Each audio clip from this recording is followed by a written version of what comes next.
अपने काम के साथ में ये सिस्टम मैंने शुरू किया और मैंने वो किया जो गुरुजी ने 5 बात बताई, वही चीज मैंने की। आप भी कर सकते हैं? आसान है, मुश्किल है? आसान है। और ये काम करते करते 1220 रुपए से सफर शुरू हुआ।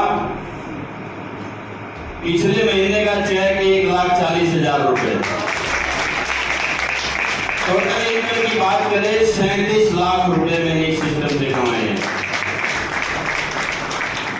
मैं स्कूल में ड्राइवर था, बच्चों को लाना छोड़ना मेरी ड्यूटी थी।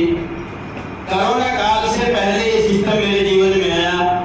अगर ये समझ में ना आता तो क्या स्कूल वाले इनकम देते? इसलिए हमें अपने काम के साथ में पार्ट टाइम इसको जरूर करना है।